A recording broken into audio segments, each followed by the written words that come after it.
Bonjour chers amis internautes, nous avons beaucoup de plaisir à recevoir aujourd'hui M. Bictogo Moumini, qui est le président des coopératives de cajou en Côte d'Ivoire.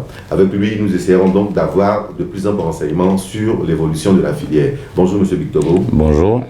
Donc notre première question est de savoir aujourd'hui comment est-ce que se comporte la filière cajou, comment va la filière cajou?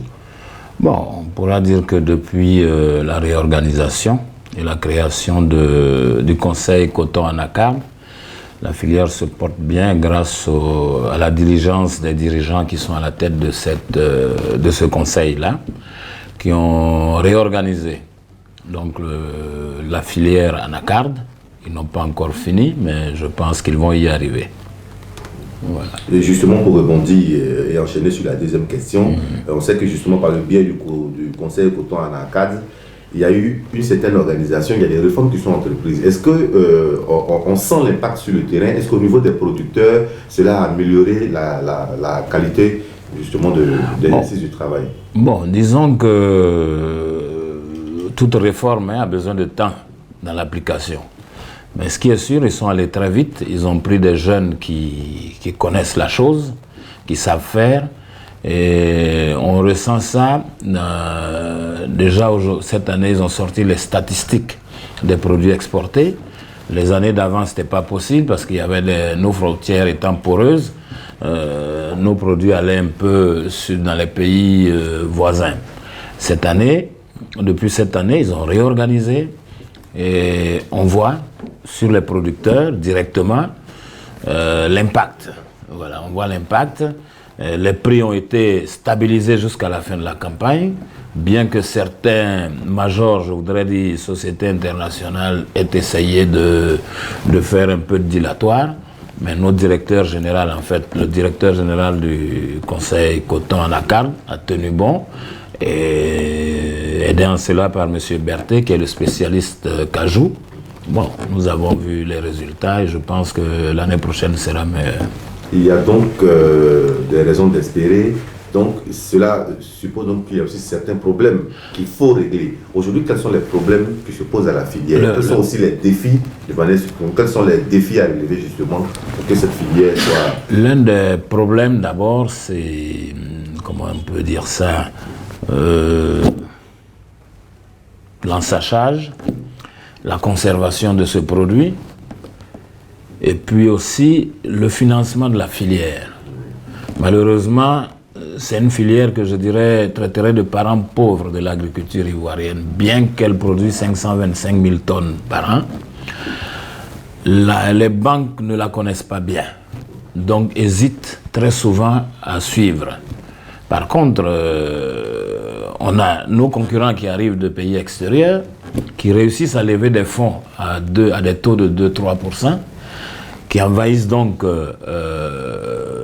par l'intermédiaire de nos jeunes pisteurs et traiteurs, ce qui est normal, ces jeunes ont besoin de travailler aussi.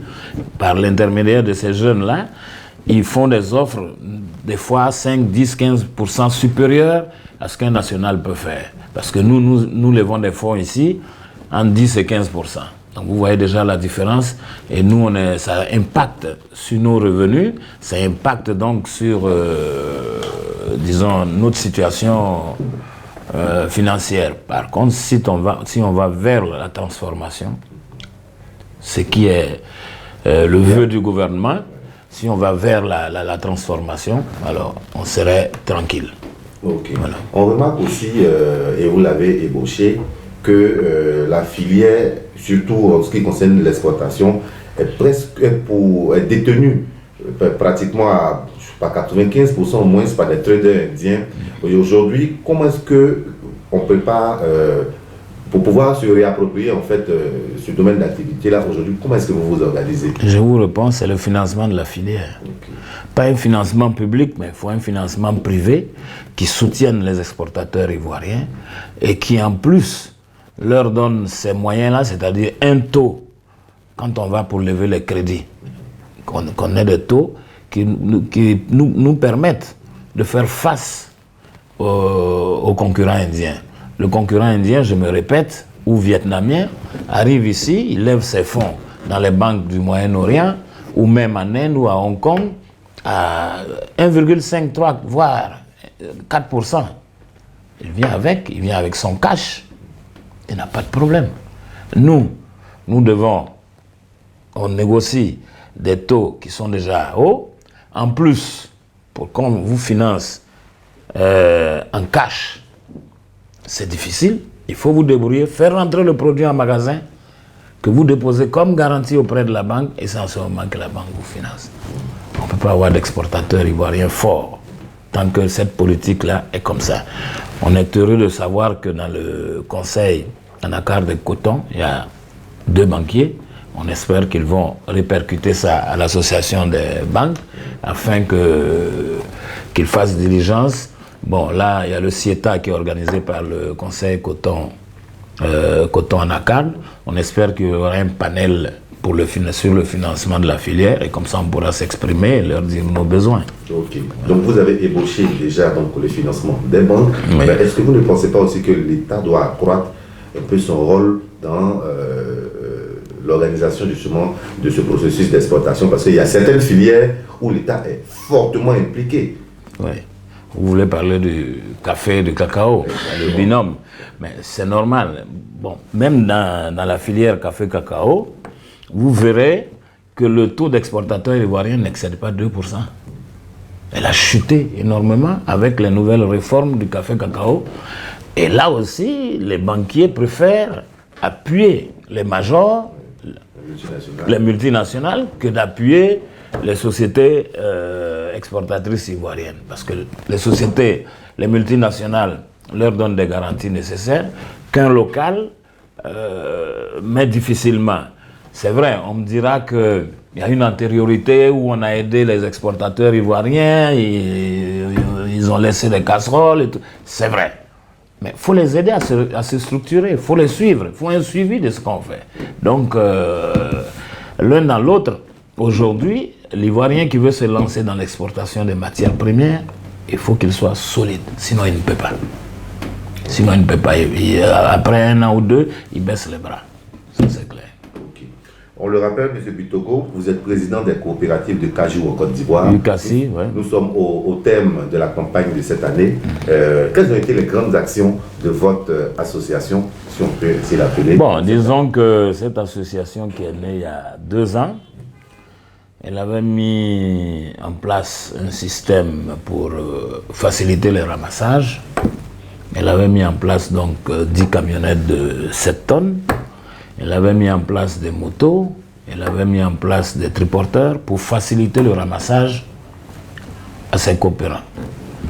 Aussi des sacs, des magasins à l'intérieur. Malheureusement, je le dis 3 fois, l'esprit coopératif n'existe pas en Côte d'Ivoire. Je me suis retrouvé après avec quelques véhicules sur les mains. Il y en a qui sont encore en brousse. Les motos, alors là, j'en parle pas. Les sacs que j'ai donnés, je n'ai pas retrouvé. Ça m'a créé un gap financier énorme. Et donc, malheureusement, il n'y a pas d'esprit coopératif. Les producteurs n'ont pas confiance aux dirigeants coopératifs. Ce qui fait, vous avez des coopératives dont les présidents sont à Abidjan. Ce qui fait, ça crée, il y a un problème de confiance entre la base et la structure coopérative. Donc nous, qui sommes opérateurs, qui avons envie d'aider nos parents paysans en passant par les coopératives, on est confrontés à ce problème-là où à la fin, c'est nous qui sommes perdants parce que nous mettons à la disposition des coopératives tout ce qu'il faut comme matériel financier, mécanique, etc. Et à la fin, on n'a rien. Donc ça, je parle de ça pour attirer l'attention. Il faut vraiment réfléchir sur cette histoire de coopérative, parce que ce n'est pas encourageant du tout. Ce qui fait cette année, nous n'avons rien fait. Moi, je n'ai rien fait pour les coopératives. J'ai utilisé ma société exportatrice, j'ai acheté et j'ai exporté. C'est tout. Mais on espère donc que pour les années à venir, vous allez soit changer de stratégie. On va changer de stratégie. Là, on est en train d'échanger avec eux pour voir qu'est-ce qui serait le mieux, aussi bien pour eux que pour nous. Exactement. Mais notre option, c'est d'aller vers la transformation.